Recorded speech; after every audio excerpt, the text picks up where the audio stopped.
Okay. Ella, welcome to Minor Compositions. Today, we're joined here for an interesting session with Elena Vogman. Thanks for coming along.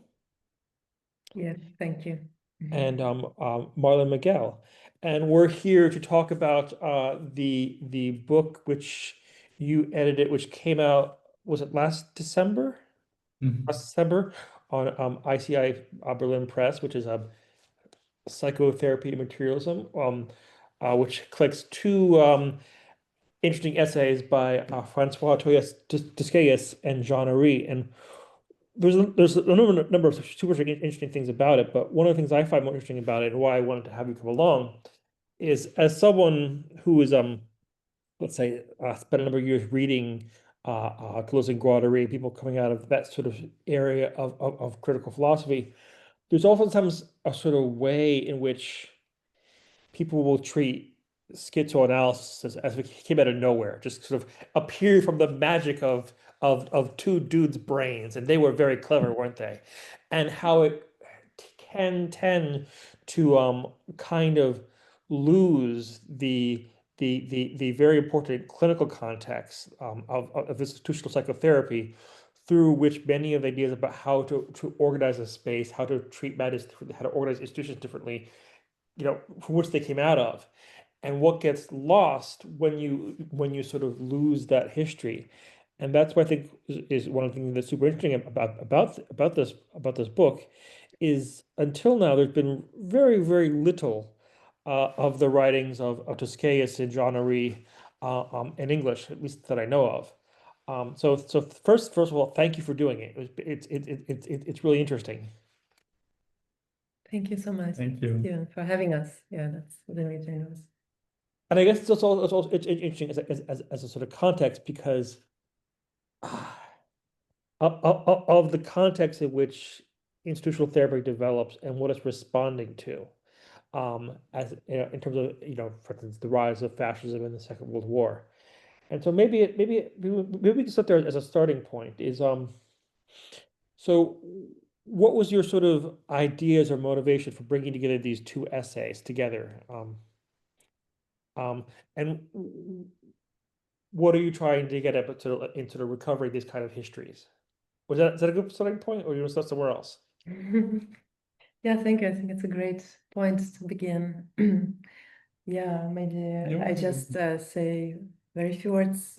Thanks again for having us. It's really a big pleasure to speak in the context of minor compositions because I think there are very few places which are kind of, I think, ready or can receive it with that in that certain tradition, in the certain discursive milieu or environment. And I think this is really we are really happy to be here and to be in conversation with you.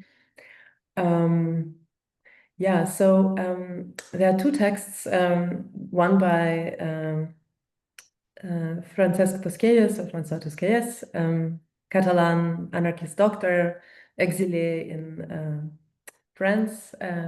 We will speak a bit more about it, about the context. So basically, Francesc Tosquelles wrote this book, gave a talk in 1947 called or titled Psychopathology and Dialectical Materialism. The talk was given in a very interesting context at École Normale Supérieure in Paris, where most probably the young Foucault, who just started his studies there, could have been there as well. So the conference was organized by Georges de Muson, who was also an important member of institutional psychotherapy. Jacques Lacan gave a talk in the same context. And so to kind of one of the early moments when Tosquelles has a chance to present maybe the first experiences of institutional psychotherapy, but also make a theoretical scientific intervention. He does it with basically referring to explicitly to early Marx, to Marxism in general, but in particular to the early Marx, to the texts of 1844 and Thesis on Feuerbach. We'll speak a bit later about it. Maybe Manuel will introduce the second text by Oury. Yeah, and the second text, thanks from my side also, Stephen, to invite us. I'm very happy, glad to be here and the occasion to talk about this book. And well, so the first text by Tosquelles and the second text is by Oury. So there is also a time span between both texts. So both, the first text by Tosquelles was pronounced in 1947, as Elena said, and then Oury also gives another talk decades later, in 1970, where he like presents a sort of like history of institutional psychotherapy, going back to the experiment in Saint-Alban, led by Tosquelles, but a big group of people, and until his own experiment that had started years before, in 1953, at the Borde clinic, which of course became very known and with many names that played an important role there. Among them, maybe the most known one is, of course, Guattari. And I think Oury's text for me was for us was a way of having a good introduction to this history of institutional psychotherapy. It's a very straightforward text. It's not so conceptually dense as the Tosquelles text, but I think it goes really into the practice of what meant institutional psychotherapy and what happened first in Saint-Alban and what they were trying to experiment there at the Borde clinic. Exactly. So bringing these texts together, Marlon and I, we thought this kind of constellation as a montage. Montage is a term Tosquelles himself mentions quite often. For him, it is a kind of a synonym for condensation, which basically the translation of Freudian in Freudian dream theory, you have Verdichtung, basically one of the operations of the dream, Verschiebung and Verdichtung. Verdichtung is condensation. So Tosquelles prefers to call it montage, which is very interesting, since he himself was also making films in the frame of institutional kind of the practices of institutional psychotherapy. We can maybe discuss it a bit later. So therefore, also our introduction is accompanied by a series of images from one of his films titled Lozerian Society of Mental Hygiene, made shortly after his talk, basically, and the kind of starting from the early 50s throughout basically the 50s until 57, filming scenes of everyday life at the hospital and kind of editing it, doing the kind of montage at the end to show, basically, to confront different moments, social ergotherapy, but also environmental aspects. By environmental, we mean this very important notion of milieu, which was basically one of the kind of key terms in institutional psychotherapy. So basically, meaning not just a certain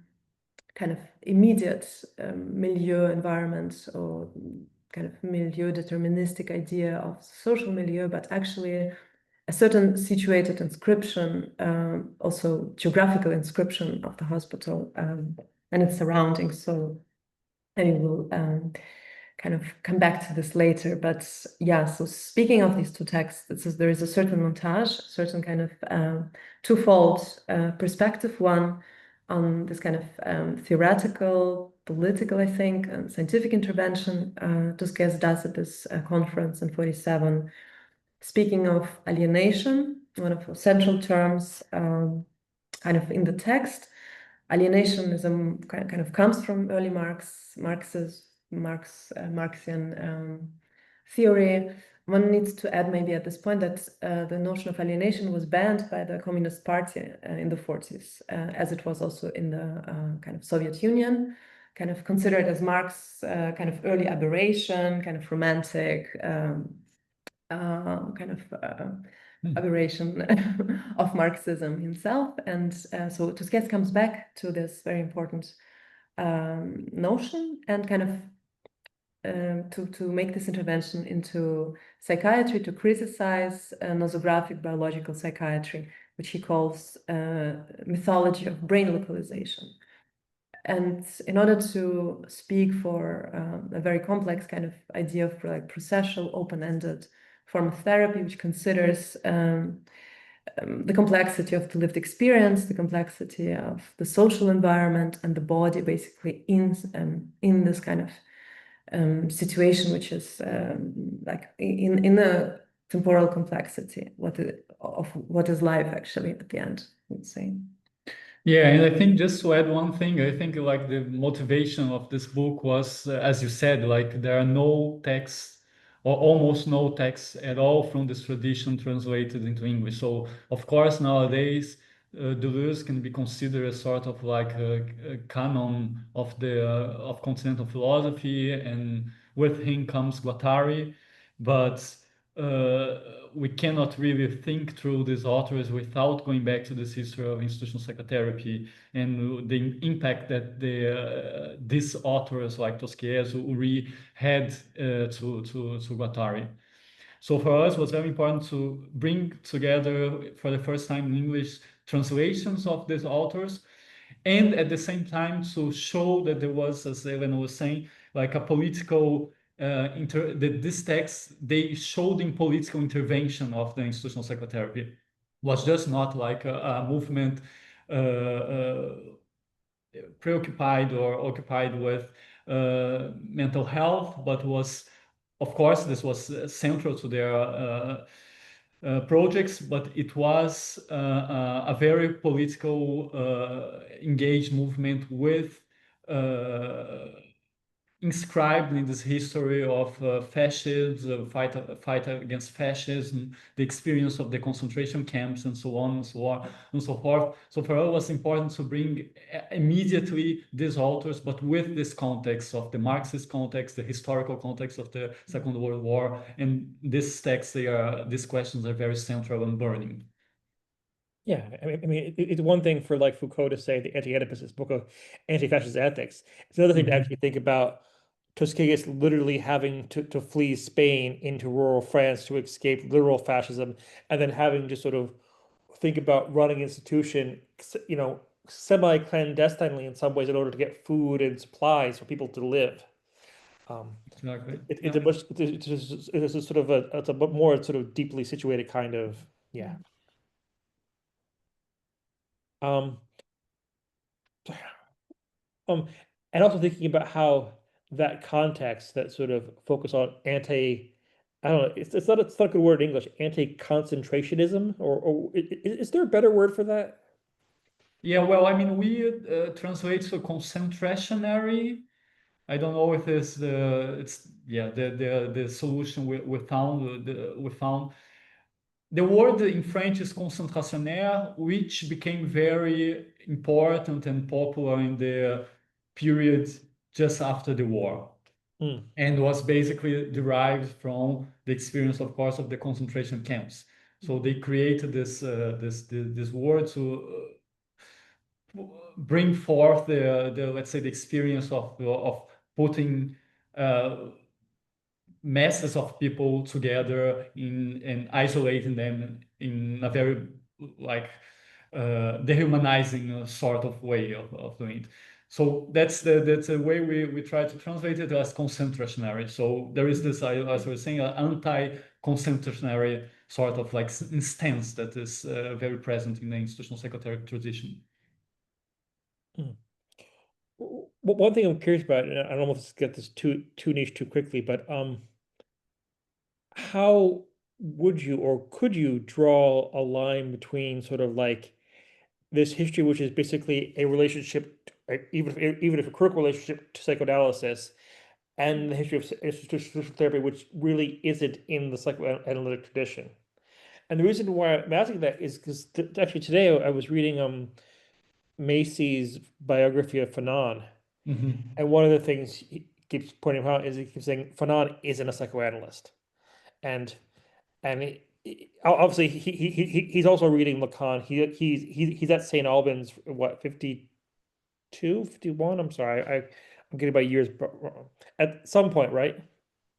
Yeah, in the 50s, yeah, early 50s, 50, 52, I think. Yeah. Lacan was crucial for his thesis, and not only for his Black Skin, White Masks, which like has like crucial references to Lacan, but also to his medical, I mean, the dissertation which he then submitted and which was received at in Lyon, where he studied. Yeah, I mean, for at least for Fanon, you have three main figures in his dissertation with whom he's discussing, and which are the base of his, like, let's say, psychiatric theory. And it's Goldstein, Henriet, and Jacques Lacan. So Lacan was fundamental to at least the development of his clinical theory. Yeah, but maybe Yeah. last thing to add, Yeah. I mean, we might not have the time to discuss it, and I think this is like there's a big kind of confusion going on in the Fanon reception, because people refer to the late Lacan, and kind of, the late structuralist Lacan, but the Lacan to whom kind of Tosquelles, it's like Lacan is crucial for institutional psychotherapy, but also for Fanon. It's the early Lacan. It's the surrealist Lacan. It's Lacan who writes about paranoia, who deals with psychosis. So that's for another podcast, probably. Well, this isn't like maybe the most important thing, but I definitely had a moment where I could really identify Tosquelles, where I'm thinking about him fleeing Spain, and he's like, "Oh, I've only got like one bag. What am I gonna take?" And he's like, "Oh, nope, I gotta bring Lacan's PhD." Exactly. Yeah, that was important. I mean, there are many anecdotes and myths circulating, which are actually kind of once in like since recently I understood that these kind of anecdotes like this, as yes you say, but there are like several other, they function a bit like analytic associations. He often kind of, I had to translate Tosquelles into German recently. And there I understood actually these anecdotes, which we often kind of, Marlon and I, we often were a little annoyed even by these kind of endless anecdotes, but he often kind of resumes them as a kind of work of memory, like when he has to especially like give an interview, sometimes give a talk. When, for instance, Politic of Madness, one of the few texts translated by actually Parwana Nazif, our colleague and friend for Parapraxis. It is a text basically which is part of a bigger interview, which is very explicitly actually operates as if he's in analysis. Yeah, but I think like the relation psychoanalysis is like a huge topic. We can like develop this if you want. But I think one thing to say is that psychoanalysis is crucial to Tosquelles, to Oury, probably even more. But it's also part of like a larger complex, let's say I use the same word Elena just used, of a large montage. It's you have to understand that the operation they are doing with psychoanalysis is also related to a very strong tradition of Marxist theory as well, but also Gestalt psychology, also the work of Goldstein, the other psychiatrists who developed a very interesting normative theory of the organism and a milieu theory oriented theory. And I think you can only understand the way psychoanalysis is being brought to this assemblage if you also look at the other elements.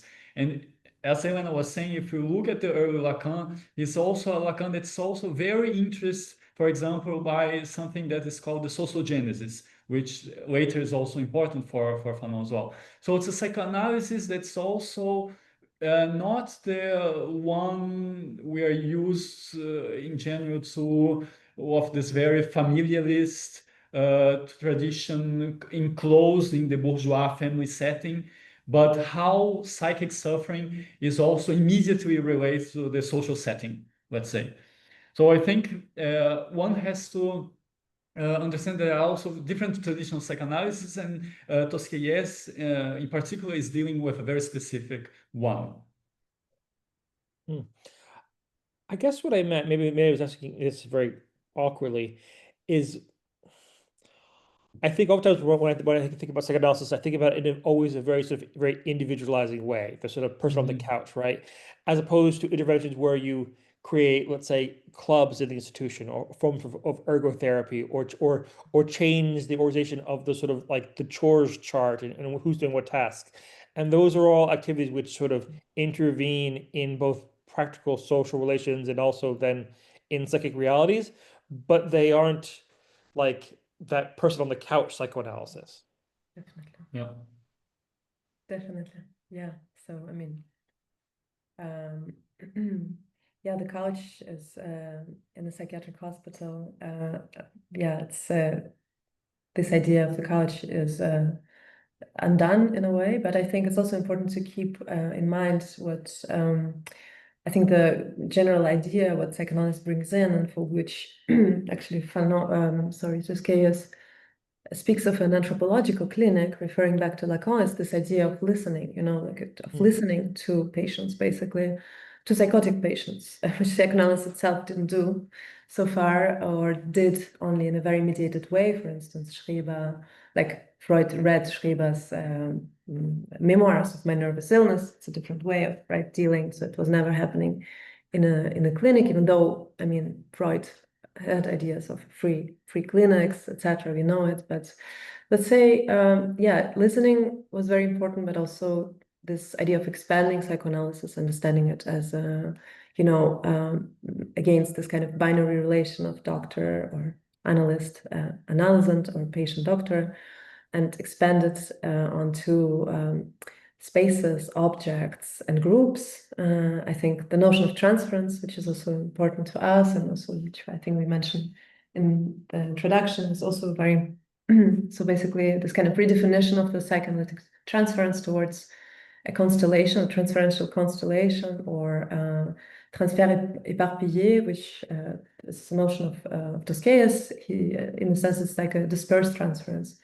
And dispersed transference even happens on the couch. Just the problem is that the analysts do not admit it.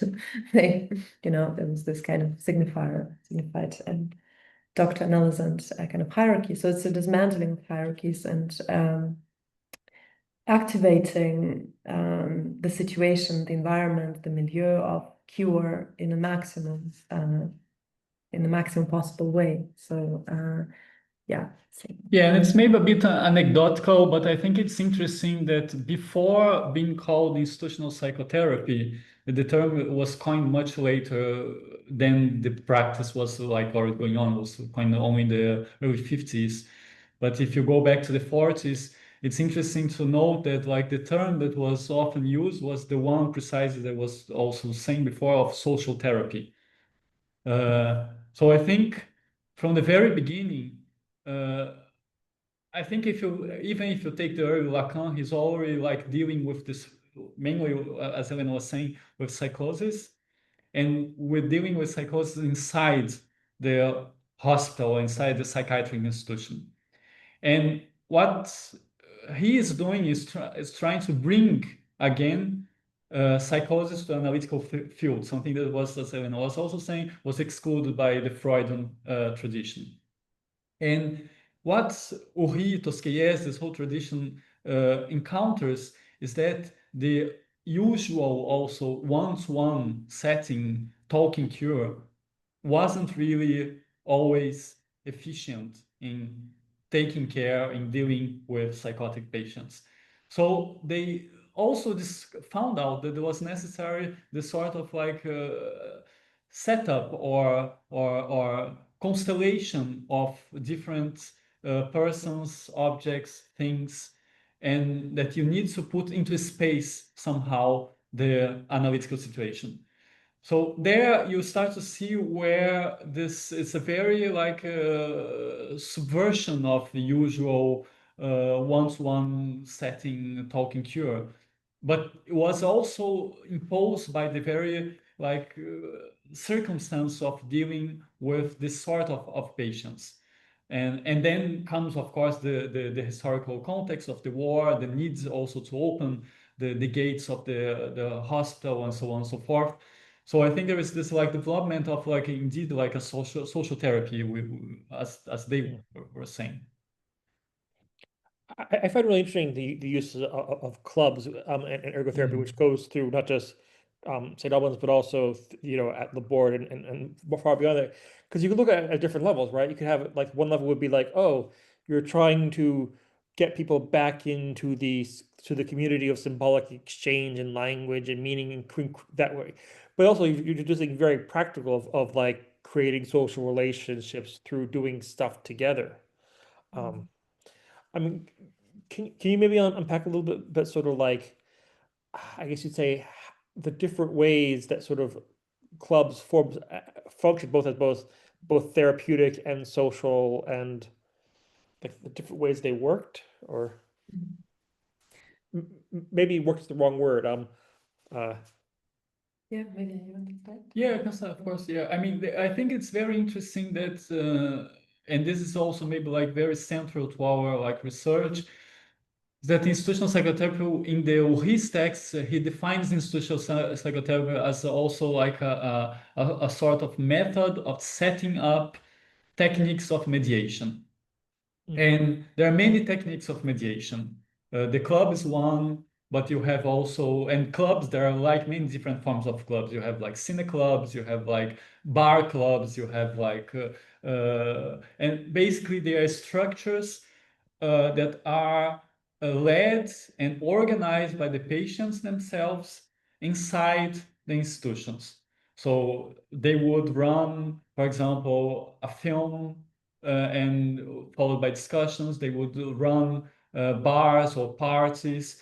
And this was a completely autonomous, and still like as it is like still like work today, there are autonomous structures inside these establishments where the patients, they run the activities, they control the like internal economy, they basically organize themselves in a totally autonomous way this structure, so that they, as you said, they can enter in exchange.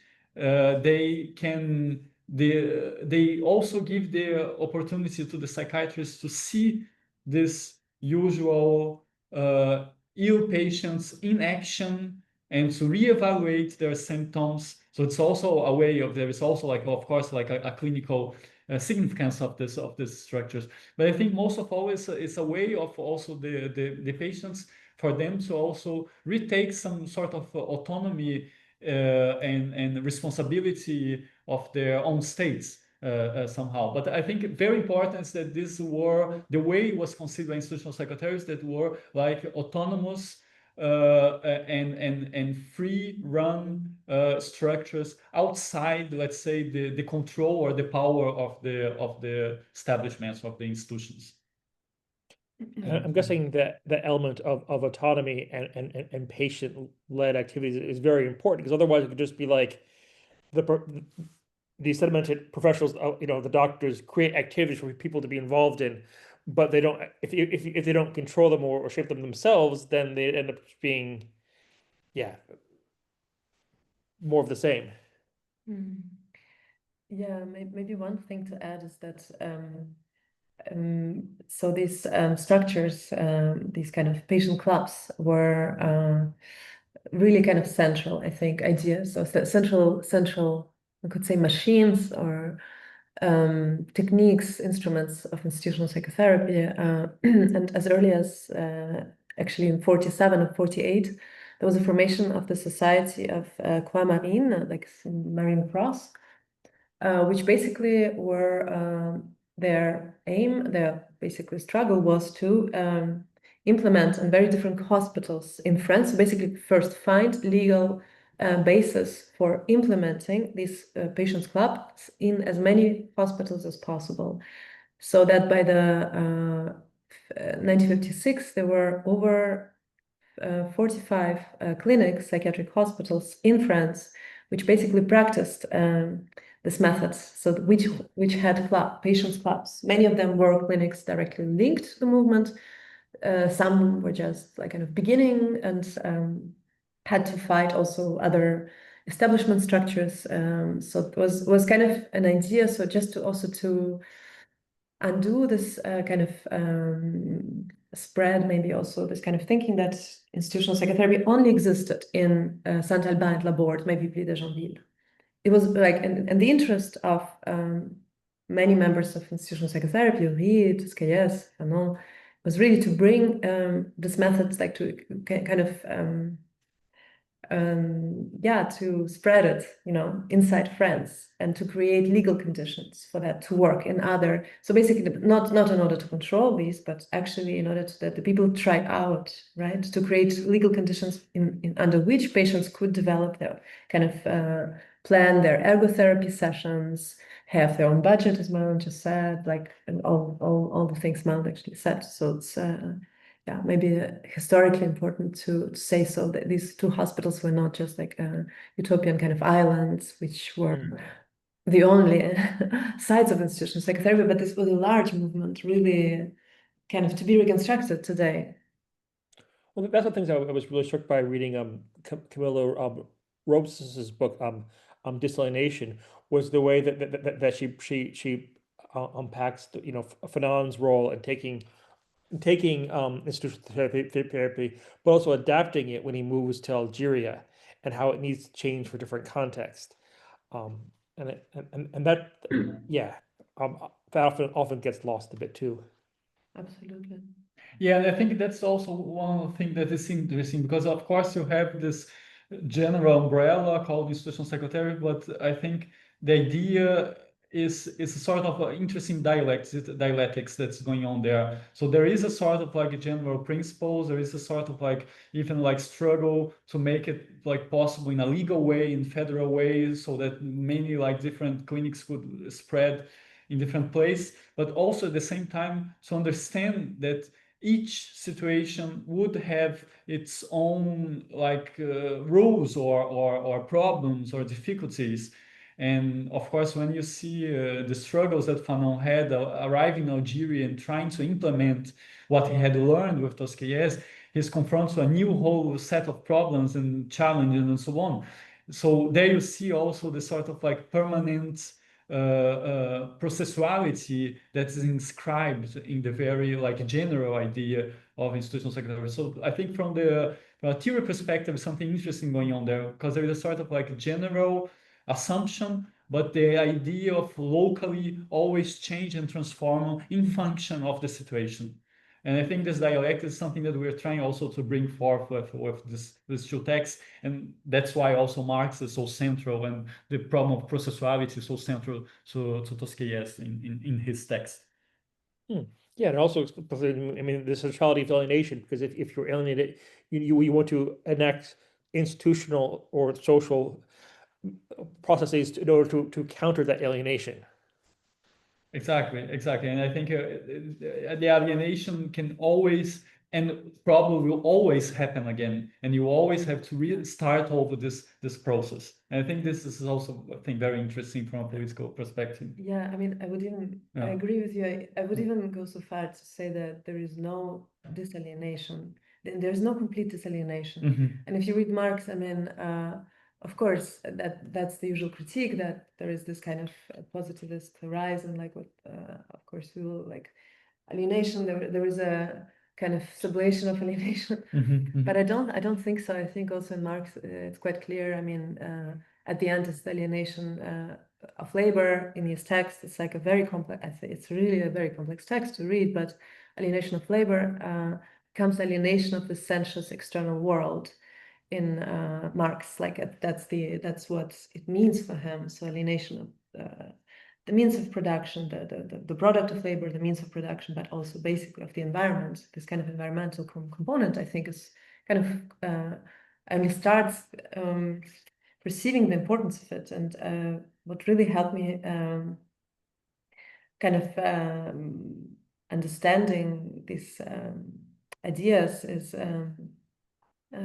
John Bellamy Foster's book, which kind of Marx Ecology, which draws kind of very precisely it's a close reading of these early writings of Marx, and pointing to this kind of very important aspect, like this kind of naturalistic materialism of Marx, which actually has this environmental component, which is derived from Marx's understanding of the sense of the sensuous, or of the senses, and this is his entire kind of reading of Feuerbach, but also kind of critique of Feuerbach. And there is this one quote which Tosquelles kind of takes over into his talk and reiterates that the chief defect of all previous materialism, so writes Marx and quoted by Tosquelles, is that the thing, Gegenstand, reality, sensuousness are conceived only in the form of the object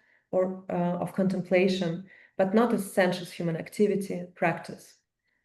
That's, I think, so basically you have the kind of the link between the senses, human activity, the practice, and the perception, right? So it's, yeah, that's, I think, key to understand institutional psychotherapy in this kind of, you know, beyond the psychoanalytic emphasis on language. So perception is so much more than language, and like perceptive modalities, potentialities in the space, and a certain kind of rearrangement of the space, what can be done by those means. And I think it's interesting because like somehow like thinking like what you just read now is that the idea of alienation, because in French it's very clear that the alienation is always like mental, psychic, and social.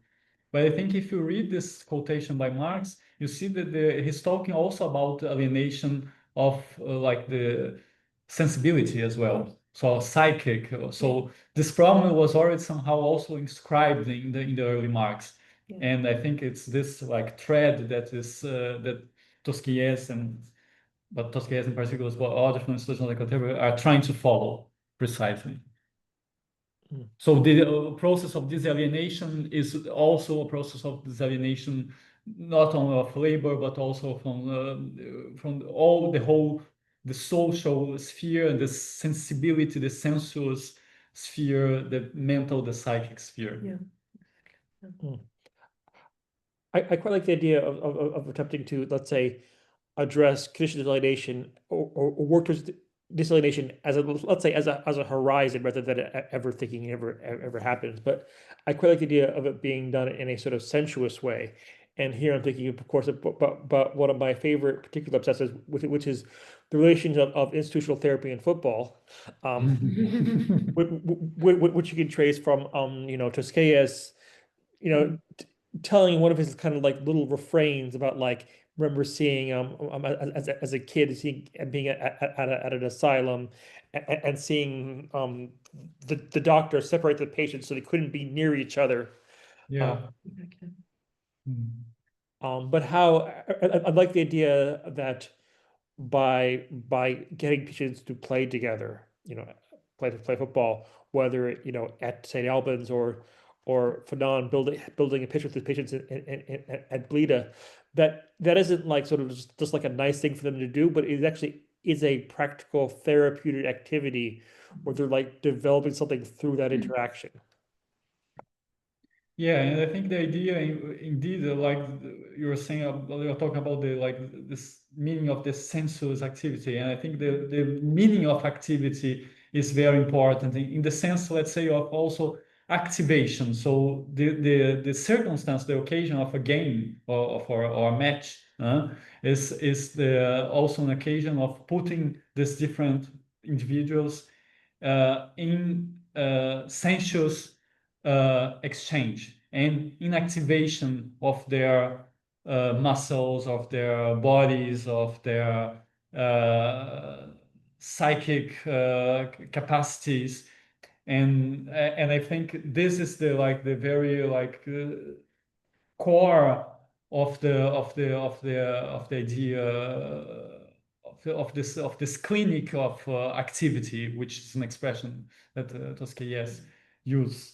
And I think that there again we will also see a sort of like actualization of the Marxist like problem of activity of this early Marx. No?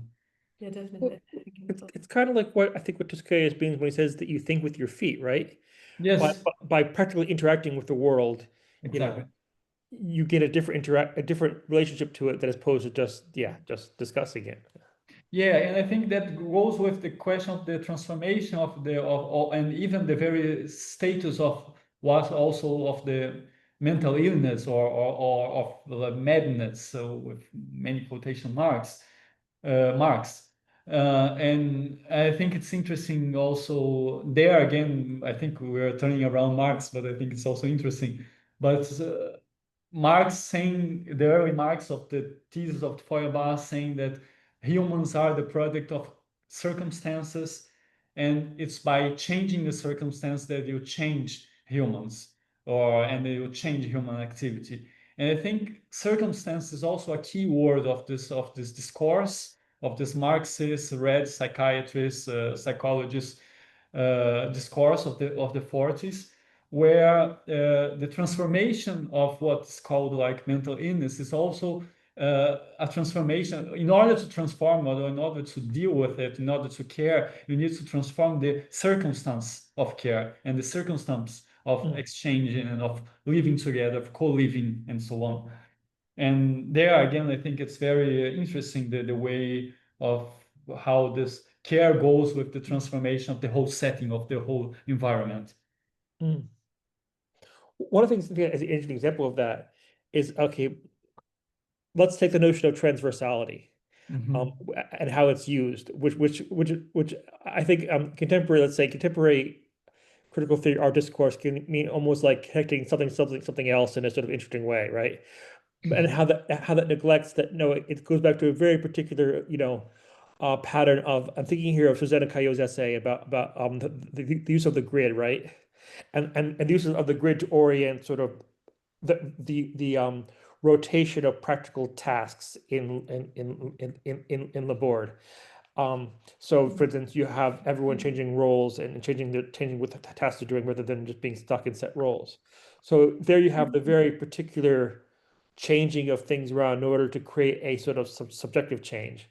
Now, for a while, I was using that to sort of make the kind of cheap joke that perhaps we should think of like Félix Guattari as sort of like the master theorist of the chore wheel. But then I realized that it's actually even gets a bit worse for how it erases someone else, which is namely Jeanette Michaud, right? And the thinking through of how the practical changing of just alternating a task within a clinical setting isn't just about like who's doing what, but also what kind of experience, understanding, subjectivity is generated through that reorientation of the tasks. Yeah, absolutely. I mean, I think one thing maybe to mention here would be that Tosquelles, but also like all the kind of several of the members of institutional psychotherapy, and Jeanette Michaud is very important to name here. I think she wrote this important book, La Borde, un pari nécessaire, a necessary. How did he translate? Bet, no, necessary bet, or yeah. So basically, she made this. She basically was her, I think, diploma in a clinical diploma. She wrote and kind of working on the notion of the institution. We would love to translate actually this text because I think it's really crucial. First, because it gives like another perspective, one of a woman working psychoanalyst, psychiatrist, who basically was super important in the theory formation of institutional psychotherapy. And also the concept of transversality, right? Exactly, and this is what I want to say in the next. I mean, we don't have the source. This is what she says. She states that she gave the notion to Guattari, or she coined the notion, and Guattari used it without referring back to her, which I think happened a lot, and we should also acknowledge that we are in a way kind of, this is what we would like to avoid and what we kind of try to underline by every kind of public or also interpersonal conversation, that it's very important not to build a new kind of like monuments to new male heroes. It's very important to theorize, even if it's very difficult, like the collective practices and collective kind of also practical theory formation. But yeah, it's like the process of canonization often unavoidable, not depending only solely on us, of course. But I think the grid, the role of the grid, very importantly, is basically to what Guattari said, to avoid basically segregation, and Jeanette Michaud kind of invokes an entire arsenal of like anthropological, ethnographic literature, which basically kind of tries to theorize institution as something like kind of the importance of like changing infrastructures, because the changing infrastructures and they're not just material kind of backdrop for something, but kind of they literally change the gestures, the way how people act in the world, right? Like the ways how one can intervene into a certain situation. So, and of course, it goes hand in hand with this kind of fight of stable roles and kind of professions, in particular of psychiatrists themselves. By the way, Guattari was not part of the grid. I think it's very, very important to say as well, right? Like he designed the grid, but he was not part of it. Psychiatrists were not part of it. So the grid was designed for healthcare workers, in the administration, the cleaning personnel, etc., etc. So and like assistants mainly. So again, right? So we need to take a certain kind of distance, and so it's also like to kind of undo the stasis of the roles, which can emerge in this kind of normopathic relation to one's own position in one's profession. I totally take your point about not wanting to build more statues to dead white guys. I mean, part of the tricky part of that is, at least in English, for many, many years, Guattari was forgotten. So first, there's a process of having almost like partially recover Guattari. Now that's I think kind of happened, but now you need to see what else was lost. And one thing I'm particularly struck by is in the genre retracts is one part where we mentioned this before we started, where he talks about he often gets asked who does psychotherapy in the institution. And his answer was and this was displeasing to other psychotherapists, was mainly the cleaning ladies. But I like that. Like, what if you take that seriously? What if the cleaning ladies and the people sort of organizing the space, doing the work, literally are doing the psychotherapeutic work, and to think of it in those terms rather than just like we need to like change the bedpans or like do the laundry, right? It's like this is like very literally psychotherapeutic work in a way that I guess you could say housework is institutional therapy. Absolutely. And all what happens in these processes, because we are never doing just housework, we also talk to people, we also meet people in the house and beyond, right? So it's very important to consider the impurity of activities and of actions and what can happen. I think Tosquelles has one of these anecdotes. He says, before the patient arrives to a doctor, basically, to see the psychiatrist, he meets 3 or 4 people to whom he or she to whom they tell the story of their illness. And the story transforms each time. So the moment by which the patient arrives to speak with a psychiatrist, the story has transformed, and the patient themselves might have been transformed also, right? Yeah, and I also think that relates to the problem of the transversality, but also to the problem of the what he calls the clinical function, which means that in such like institutions of care, everything can play a clinical function. So the clinical function is not anymore incarnated by the figure of the psychiatrist, for example. Probably the psychiatrist is sometimes could be even the less important person to play a clinical function. So the cleaning aide, cleaning personnel who is there like every day, going to the room and cleaning the space of the patient, could be the person that has the most mostly in contact with the patient, and that person can play a very important role in the clinical process of this patient. So I think that's something that they are like also emphasizing a lot, that everything can play this clinical function in the hospital, but this can only work if it's also practiced. And I think the transversality and also the grid would, in a certain way, also intensify this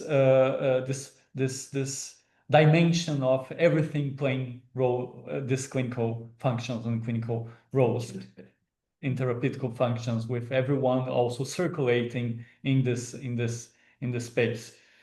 So I think this is very, very, very central and also very, very interesting. And again, also of disinvesting somehow these figures of authority, for example, the figure of the psychiatrist, as if they were the most important figure in the space, no? Yeah, and I think they also need to be disalienated by that's what this case says. They are not healthy as psychiatrists. That's very important to know. So in this case, psychiatrists are the first who actually need treatment.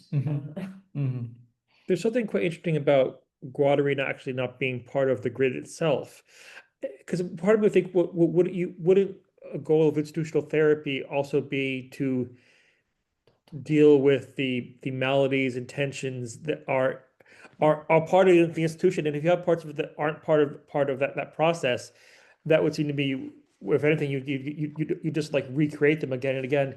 And maybe to riff on that, I mean, when Felix has his winter years, is that kind of like, what happens after years of not dealing with that?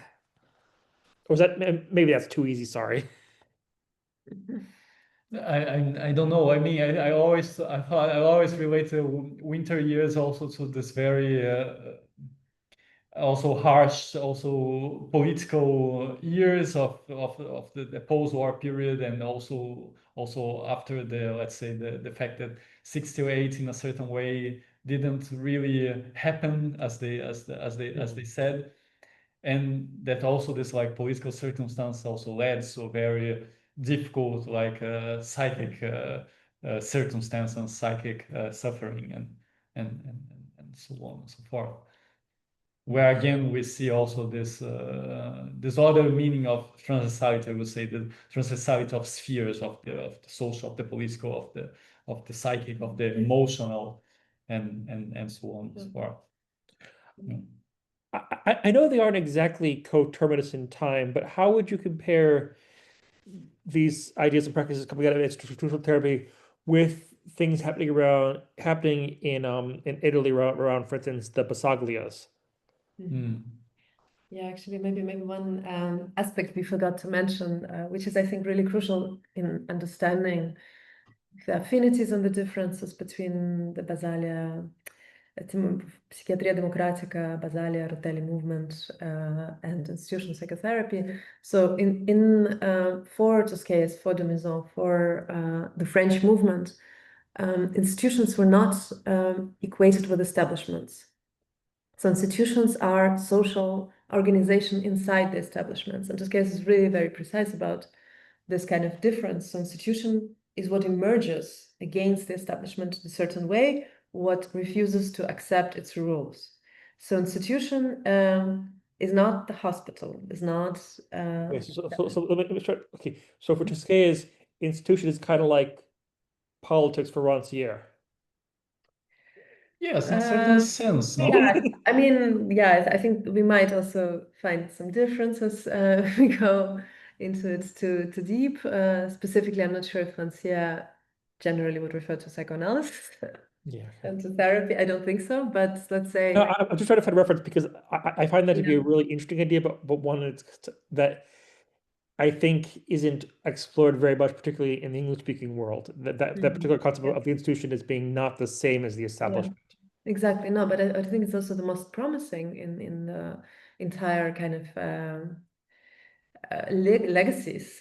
We can maybe speak also of that, like what can we take actually for today, because it's I think we live through a moment of where we can no longer trust our institutions. So we have not to trust them anymore. We have to organize ourselves in different ways, etc. So, but of course, it is a movement which insisted on the internal transformation of institutions, right?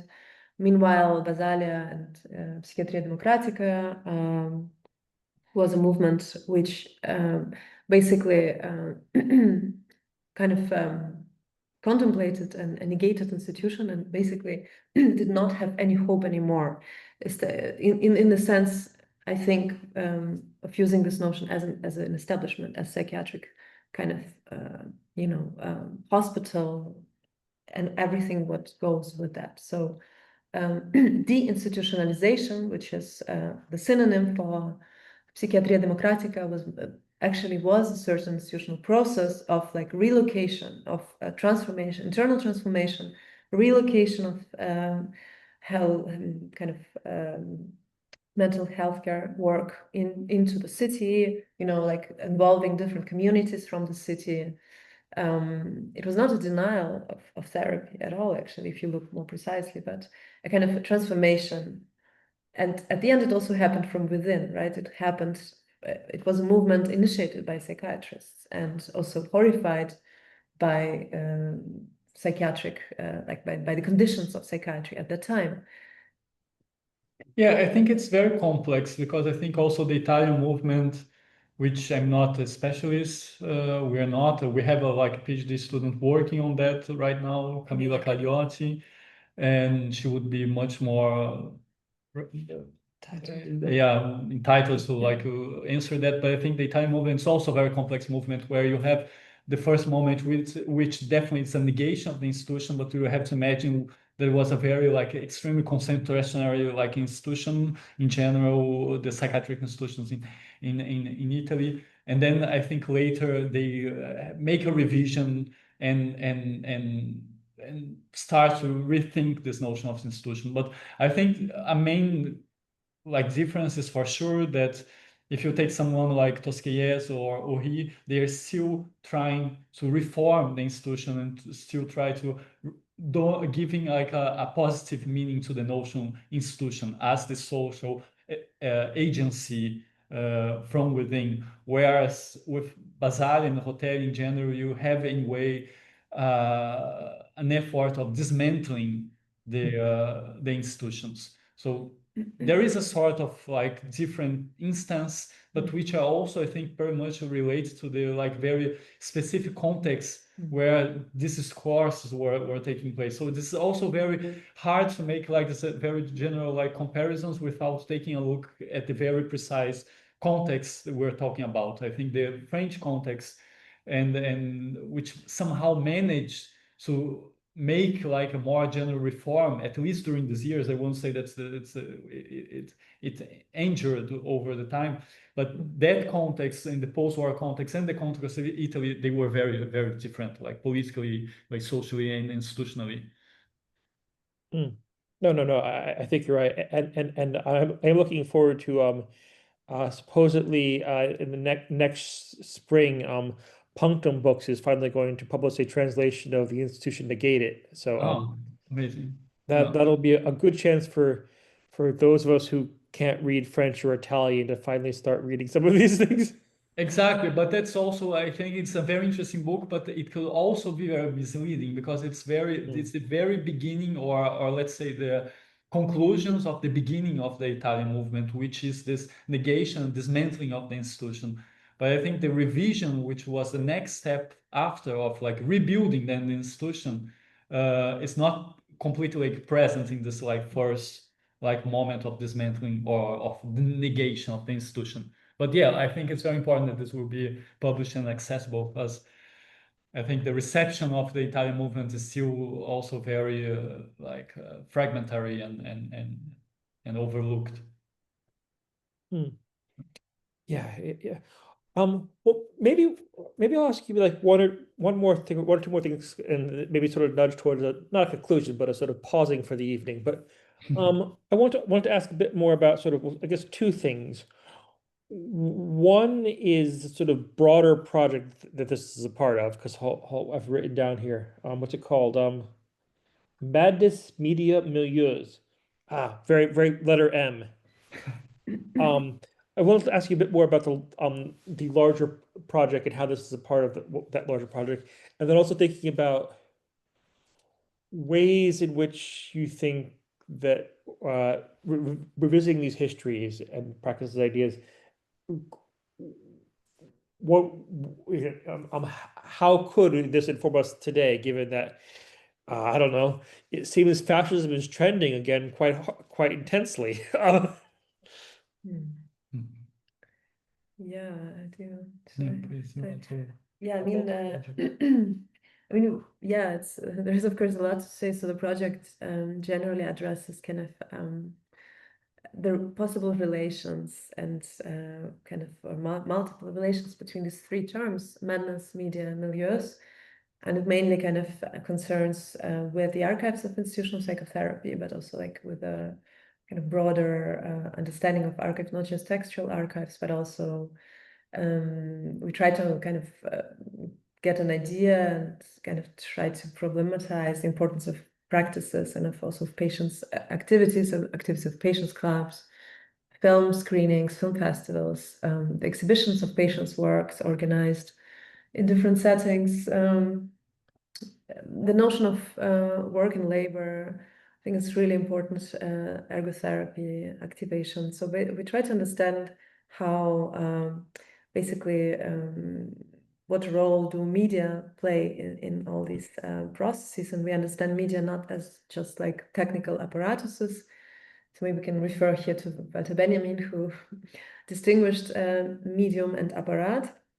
Medium being for Benjamin, and I think this is really, gains a new sense, a new meaning in the kind of in this understanding of institutional psychotherapy. So medium is a milieu, medium is something in between, something emerging in between someone and something, or someone and someone, or it's a new understanding of, for instance, of the human geography, or of the inscription of certain possibilities, actually, which a place can open for someone. So basically, we're trying to understand what is there actually in this movement and all these practices, which are kind of all attempts at repurposing of technology, because they're very much technologically advanced. I mean, from Saint-Alban, basically, where Tosquelles gathered the newest technology, the newest printing press, the cameras,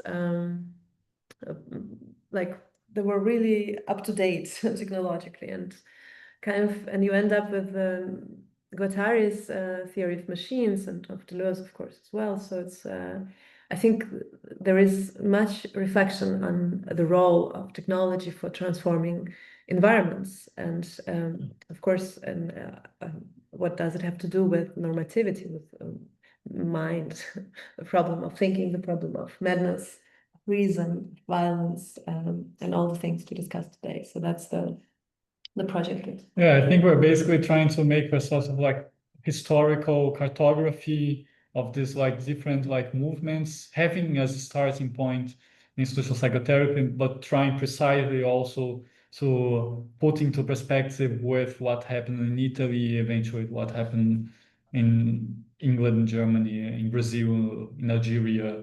And I think it's for us it's very interesting to also to follow this sort of migration of ideas and flows of concepts of practice, and with emphasis on this mediation tools of this media that even in France, I think that so far there was pretty much overlooked. So we are trying also to follow this track. And I think, of course, it's a historical inquiry, but I would say it's also to try to rethink like problems that we are like facing like today. And I was just talking to Elena before we started that less than 2 weeks ago, the World Health Organization like published this new report on mental distress. And if you see like, of course, it's like just statistical numbers and so on, but I think in a way it gives a sort of like overview of what's going on. And if you believe in these numbers and see that like 14% of the population in the world is suffering for some sort of like mental distress, and they also say that only 9% of the treatments are have some sort of like positive effect on the individual suffering from these disorders, then you see that you have like there is like an urgency of like also rethinking these problems and maybe learn something from this like historical experiments or utopian experiments and so on. So I think we will also, it's a historical inquiry, it's an archival inquiry, but trying also to rethink problems today of exploitation, of patriarchy and ecological destruction, psychic distress, and political disorder. Well, There is more than enough to work through it. It's going to take a while, but good. Not the cheeriest place to pause on, but then again, these aren't the cheeriest days. So thank you very much for that, and we'll talk again soon. Okay. Thank you. Thank you so much. Stephen. Thank you for that, and for listening and talking to us, and also providing all these ideas, which are really amazing. Actually, learned a lot. Reading the book, and thanks. Yeah, thanks. So see you soon.